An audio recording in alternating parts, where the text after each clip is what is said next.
I had a situation today where I could feel the anxiety building about us. So just backstory regarding an application for a visa for India.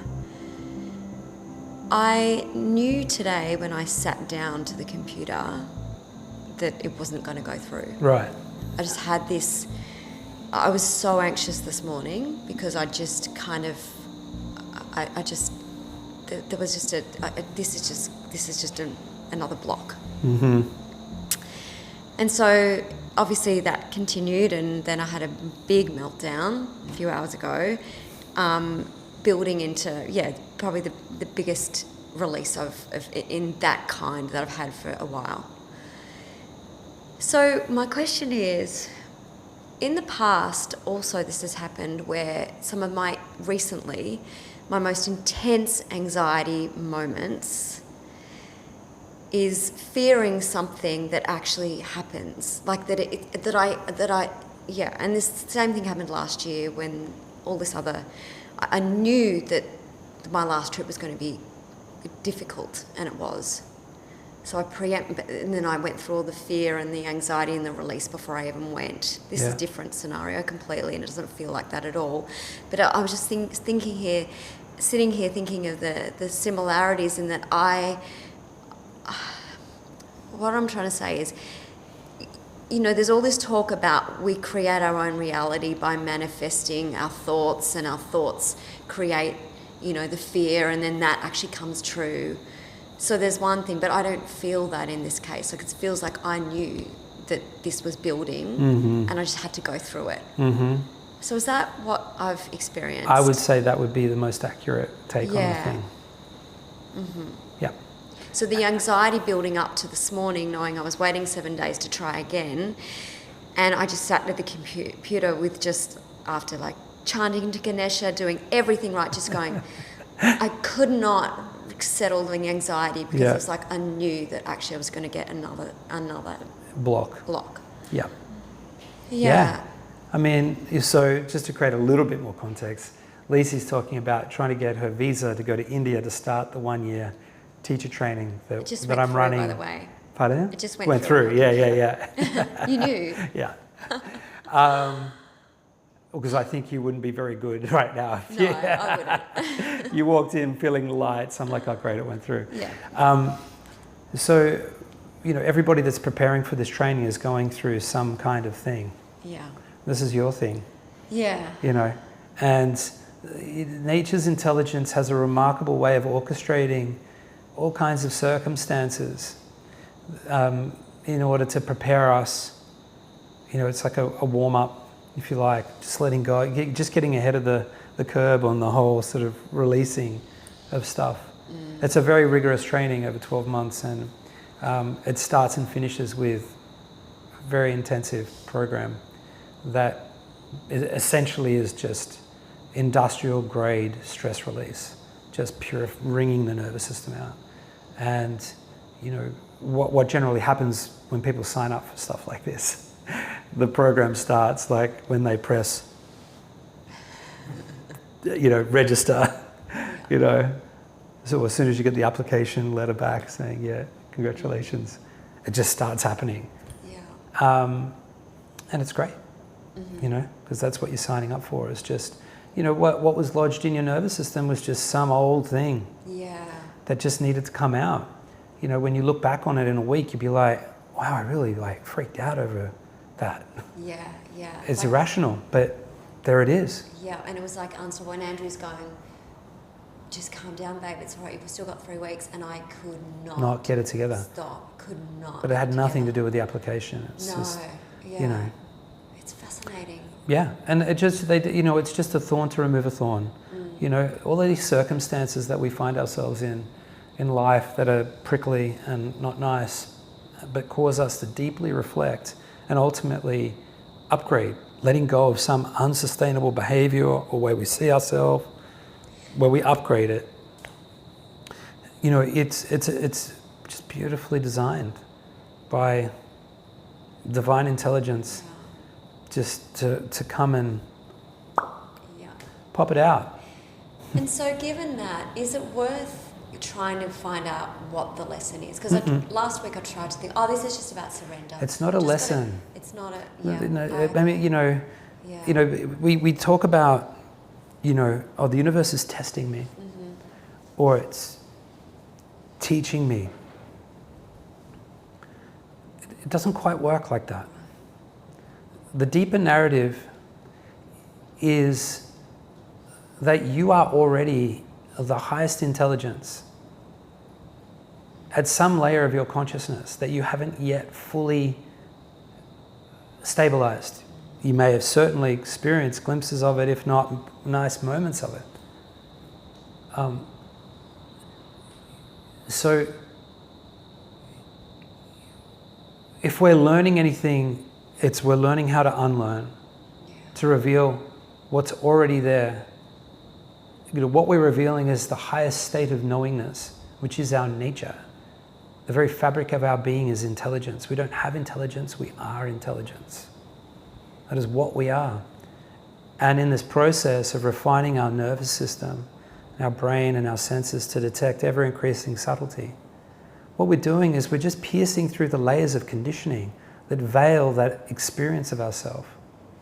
It's not that we're becoming more of ourself, it's just that we're becoming less of what we've been conditioned to be. You can't be any more than yourself, because yourself is infinite in its nature. It doesn't grow. It already is. And we're just peeling back the curtains of ignorance, going, the revelation is, I've always been that. That's who I am.